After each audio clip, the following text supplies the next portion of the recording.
Incentives ఎంఎస్ఎంఈకి incentives కోసం మాట్లాడుతూ మరి లాస్ట్ ఇయర్ సెప్టెంబర్ అక్టోబర్లో ఇన్సెంటివ్స్ రిలీజ్ చేశారు అధ్యక్ష. మరి ఎంఎస్ఎంఈలకి ముఖ్యంగా ఎస్సీ బీసీ వర్గాలకి వాళ్ళకి అది ఇవ్వలేదు అధ్యక్ష. మరి ఎందుకు ఇవ్వలేదు, ఎంతమందికి ఇచ్చారు, ఎందుకు ఇవ్వలేదు? మరి గతంలో ఇదే హౌస్లో ఇన్సెంటివ్స్ విషయం నేను ప్రస్తావించినప్పుడు మరి మరి ప్రస్తుత ఉండే అసలు మంత్రి గారు మేము ఫస్ట్ ఇన్ ఫస్ట్ అవుట్ బేసిస్లో ఇస్తామని చెప్పారు అధ్యక్ష.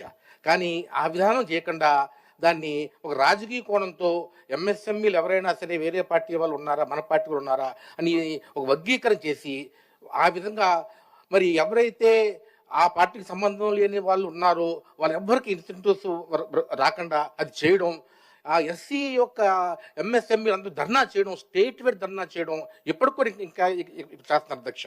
మరి మంచి ప్రభుత్వం అనుకుని ఒక క్లియర్ అడ్మినిస్ట్రేషన్ అంటూ చెబుతూ ఇలాంటి కార్యక్రమాలు చేస్తే ఎంఎస్ఎంఈలు అది ఏ విధంగా వస్తాయి అధ్యక్ష? అందువల్ల ఖచ్చితంగా ఎంఎస్ఎంఈలకి ఫస్ట్ ఇన్ ఫస్ట్ బేసిస్లో ఇవ్వాల్సిందిగా నేను కోరుతున్నాను. అలాగే ఎంఎస్ఎంఈలకి మెయిన్గా ఒక సపోర్ట్ కావాలంటే ఐపీఓలు కావాలి అధ్యక్ష. ఇండస్ట్రియల్ ప్రమోషన్ ఆఫీసర్స్ ఉండాలి, సబ్జెక్ట్ ఎప్పటికప్పుడు చెప్తూ ఉండాలి. ఐపీఓలు చాలా మటుకు ఒక షార్టేజ్ అధ్యక్ష. అవన్నీ కూడా చేయవలసిందిగా కోరుతున్నాను.